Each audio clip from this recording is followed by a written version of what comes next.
नमस्कार, स्वागत है आप सबों का आपके यूट्यूब चैनल एग्जाम टेस्ट पे। जैसा कि आपको जानकारी है कि हम लोग अभ्यास कार्यक्रम कर रहे हैं। इस अभ्यास कार्यक्रम में हम लोग पर डे एक चैप्टर करने वाले हैं और जैसा कि आपको पता है आज है चौथा दिन, यानी आज हम लोग पढ़ने वाले हैं पद्य का चैप्टर 4 यानी छप्पय। तो चलिए छप्पय से शुरू करते हैं। छप्पय के अगर कविता के परिचय के बारे में बात करें तो इसके रचयिता है नाभा दास जी। इनके जन्म के बारे में बात करें तो 1570 में इनका जन्म हुआ है और लगभग 1600 ईस्वी में इनका मृत्यु है। यानी ये ज्यादा दिन तक नहीं जीवित रह पाए, यानी लगभग 30 साल तक ये जीवित रहे। आगे लिखा गया इनका जन्म स्थान दक्षिण भारत में लिखा गया है। और इनके माता पिता के बारे में बात करें, शैशवावस्था यानी शिशु अवस्था में ही इनके पिताजी का डेथ हो गया था। अकाल के कारण माता के साथ जयपुर राजस्थान में ये प्रवास कर गए। दक्षिण भारत से कहाँ आ गए? राजस्थान आ गए। गुरु जी के का नाम अगर हम बात करें तो स्वामी अग्र दास है या अग्र अली भी आप ब्रैकेट में देख सकते हो। शिक्षा की बात करें तो गुरुदेव की देख रेख में स्वाध्याय सत्संग द्वारा इन्होंने क्या किया? ज्ञान अर्जन किया। यानी कहने का मतलब है इन्होंने कोई भी यूनिवर्सिटी, कोई भी डिग्री कॉलेज में इन्होंने नहीं पढ़ा था। अगर हम कीर्तियां के बारे में बात करें तो भक्तमाला अष्टयामी इनके बहुत क्या है कि प्रसिद्ध कीर्तियां हैं। जो अष्टमाला है वह ब्रज भाषा में गद्य के रूप में लिखा गया है। गद्य कहने का मतलब कहानी के रूप में लिखा गया है। गोस्वामी दास के समकालीन थे, यानी तुलसीदास के ये क्या थे? समकालीन, यानी उसी समय इनका भी जन्म था। वैष्णव संप्रदाय में दक्षिणी इनका क्या था, मतलब कि तरीका था लिखने का। चलिए इनके बारे में सबसे पहले ये इस पाठ में ये दो लोगों के बारे में बताते हैं। सबसे पहले कबीर के बारे में और दूसरे आप बताते हैं सूरदास के बारे में। सबसे पहले हम लोग कबीर के बारे में क्या कहते हैं, नाभादास जी, इसके बारे में हम लोग बात करते हैं। लिखते हैं, भक्ति विमुख जे धर्म सो अधर्म करेगा। यानी भक्ति से जो विमुख हो गए, यानी भक्ति के राह को जो छोड़ दिए, वे लोग क्या है? अधर्मियों के समान हो गए। मतलब कि जो लोग धर्म का राह छोड़ देते हैं वे लोग अधर्मी के समान हो जाते हैं। योग व्रत दान भजन बिन तुच्छ दिखाए।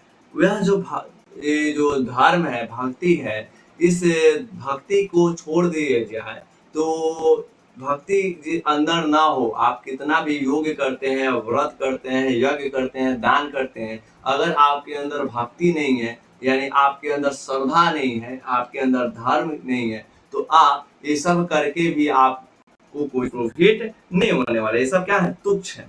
कौन कह रहे हैं? कबीर दास के बारे में बता रहे हैं कि कबीर दास का कहना है कि भक्ति से जो लोग क्या हो गए, भक्ति के राह से हट गए हैं, वे लोग क्या है? भक्ति यानी अपने काम को, भक्ति का मतलब क्या होता है? भक्ति से भी जो व्यक्ति अपने काम को ठीक से नहीं कर रहा, अपने काम में भक्ति नहीं लगा रहा, अपने काम में 100% नहीं दे रहा, वह भक्ति से विमुख है।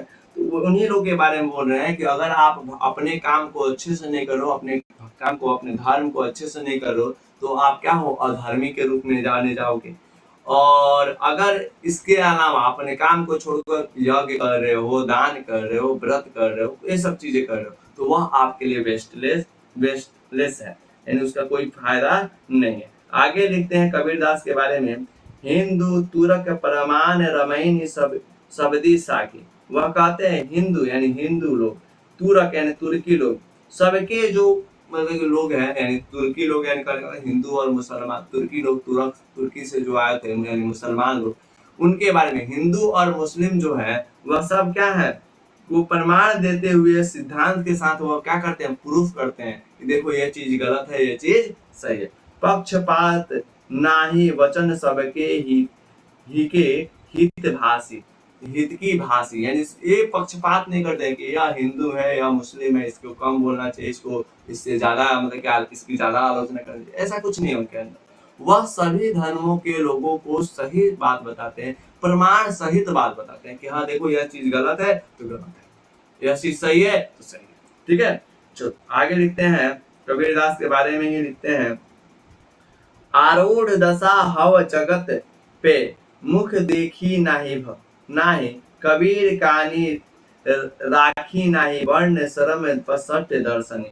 यानी कहने का मतलब है कि आरूढ़ दशा, किसी क्या मतलब दशा को देखकर, मुख को देखकर वह बातों को नहीं करते, वह निश्चल रूप से वह सभी के बारे में बोलते हैं, मुख देखकर बात नहीं करते हैं। वह वर्ण सर्म यानी जो वर्ण सर्म है, जो 4 वर्ण बांटे गए हैं और 6 दर्शन बांटे गए हैं, इन सब के आधार पर बात नहीं करते। ये किसके बाद के आधार पर बात करते हैं? यह उसी बात पे आधार करते हैं जिसका मतलब प्रमाण हो, प्रत्यक्ष रूप से जो हो, जो चीजें देखते हैं उसी के बारे में यह कहते हैं। कौन? कबीर जी के बारे में कौन बता रहे हैं? नाभादास जी। अब बात करते हैं सूरदास जी के बारे में। नाभादास जी का क्या ख्याल है, क्या कहते हैं नाभादास जी सूरदास के बारे में?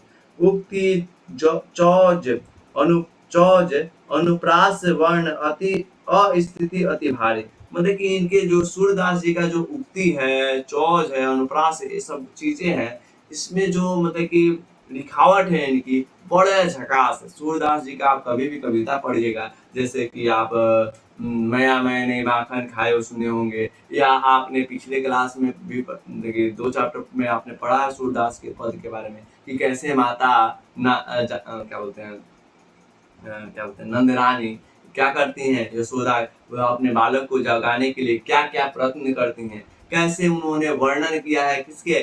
सूरदास जी ने किया है, किसका?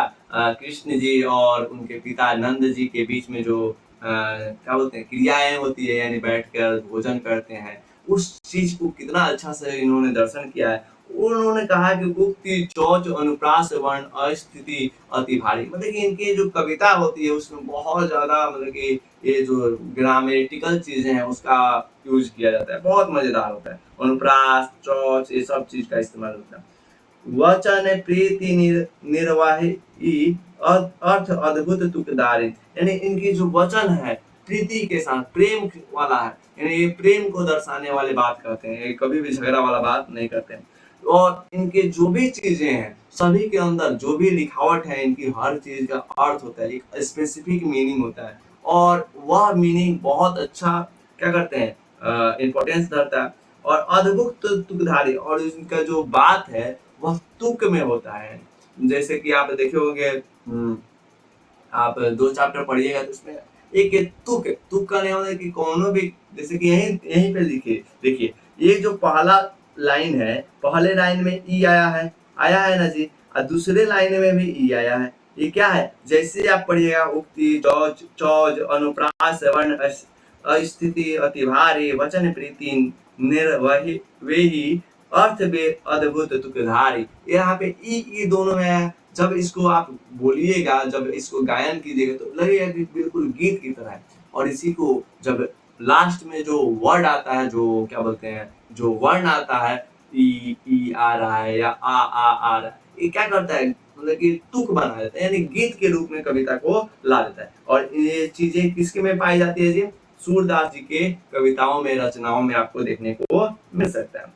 आगे हम बात करते हैं, लिखे हैं पद प्रतिबिंब दिवी दृष्टि हृदय हरि लीला हासी जन्म कर्म गुण सब रूप सबही रचना प्रकाशी। क्या बात है! इन्होंने जो देखा है सूरदास जी में, बताइए जो सूरदास जी थे, कृष्ण जी का जन्म कब का हुआ? मतलब बहुत पहले उनका जन्म हुआ, लेकिन सूरदास जी अपने कल्पना मात्र से पद प्रतिबिंब के माध्यम से हुए क्या करते हैं, हर चीज को दर्शा देते हैं।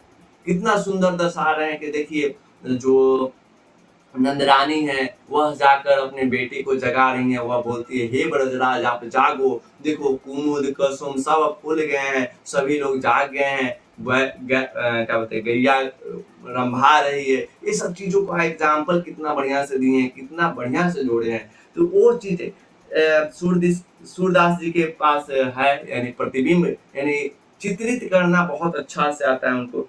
जन्म कर्म गुण सब रूप चीजों का उन्होंने वर्णन किया है। जन्म के बारे में भी वर्णन किया है उन्होंने, कर्म के भी बारे में वर्णन किया है, गुण के भी बारे में बात किया है, उनके सौंदर्य के बारे में भी सूरदास ने बहुत वर्णन किया है। किसके बारे में? कृष्ण जी के बारे में। ये किसकी कौन बता रहा है? नाभादास जी सूरदास जी का विशेषता बता रहे हैं। ठीक है जी, चलो आगे लिखते हैं। विमल बुद्धि हो तुसकी, मतलब कि कह रहे हैं कि आपका, यानी नाभादास जी कह रहे हैं सूरदास जी को कि आपका भी जो बुद्धि है बहुत विमल है। जो यह गुणी श्रवण निधर है, जो इस बात को सुनते हैं वो भी लोग क्या हो जाते हैं, मतलब कि उन लोग का भी बुद्धि जो होता है बहुत अच्छा लगता है। जैसे आप क्या बोलते हैं, कृष्ण लीला सुनते हैं, कृष्ण के बारे में आप सुनते हैं तो आपका मन क्या होता है, पवित्र हो जाता है। वैसे सूर कबीत सुनी कौन कवि, जो नहीं सिर चालन करे। और कहते हैं कि सूरदास जी का कौन ऐसा कवि है जो उनकी कविता को सुने और अपने मन को न झुमा दे, यह हो ही नहीं सकता। यानी सूरदास जी के कविता में वह शक्ति है जो मतलब कि आनंद को, मतलब भरपूर आनंद देती है। ठीक है, इस प्रकार आपका ये जो नाभादास जी का छप्पर था इसका अर्थ पूर्ण हुआ। मुझे उम्मीद है कि आपको समझ में आया होगा। अगर किसी भी तरह का सजेशन है, सुझाव है तो आप कमेंट सेक्शन में जाइए और हमको ज़रूर सुझाव दीजिए ताकि हम अपने आप में और आपके लिए बेटर कर सकें। धन्यवाद।